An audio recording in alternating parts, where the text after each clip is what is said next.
सद्गुरुवे नमः। जिज्ञासुओं का प्रश्न, महाकारण और कैवल्य की संधि बिंदु पर जो मायावी शब्द सुनाई पड़ता है उसमें आदि शब्द है या नहीं है? समाधान इस प्रकार है। महाकारण और कैवल्य की संधि बिंदु पर जो मायावी शब्द सुनाई पड़ता है उसमें भी आदि शब्द सघनता से घुसकर उससे भी बाहर भी है। दूसरा प्रश्न, आदि शब्द की धार की गति कभी रुकती है या नहीं? समाधान, आदि शब्द की धार की गति कभी रुकती नहीं है। आदि शब्द को उल्टा नाम क्यों कहा जाता है? आदि शब्द ऊपर ब्रह्मांड से नीचे पिंड की ओर आई है, इसलिए इसको उल्टा नाम कहते हैं। आदि शब्द को सुनने से जीवात्मा सब इंद्रियों से छूट जाती है। यदि आदि शब्द शरीर से निकल जाए तो स्थूल शरीर की क्या दशा होगी?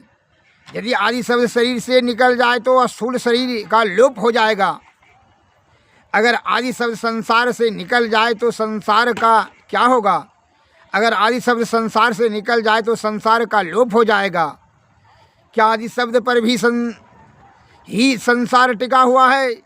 हाँ, आदि शब्द पर ही संसार टिका हुआ है। आदि शब्द की उत्पत्ति जड़ात्मक मूल प्राकृतिक मंडल बनने के पहले हुई है या पीछे? आदि शब्द की उत्पत्ति जड़ात्मक मूल प्राकृतिक मंडल बनने के पहले हुई है। आदि शब्द की उत्पत्ति विश्व ब्रह्मांड के बनने पहले हुई है या पीछे? समाधान, आदि शब्द की उत्पत्ति विश्व ब्रह्मांड के बनने पहले हुई है। आदि शब्द के समान यानी उससे ठीक ठीक मिलता जुलता शब्द संसार में है या नहीं? आदि शब्द से मिलता जुलता शब्द संसार में कहीं नहीं है। आदि शब्द और मायावी शब्द, इन दोनों में अधिक शक्तिशाली कौन है? मायावी शब्द की अपेक्षा आदि शब्द अधिक शक्तिशाली है। आदि शब्द का मूल केंद्र कहाँ है? आदि शब्द का मूल केंद्र परमात्मा है। आदि शब्द को मुँह से बोलकर व्यक्त किया जा सकता है या नहीं? आदि शब्द का ध्वनात्मक है, वर्णात्मक नहीं, अतएव मुँह से बोलकर व्यक्त नहीं किया जा सकता है।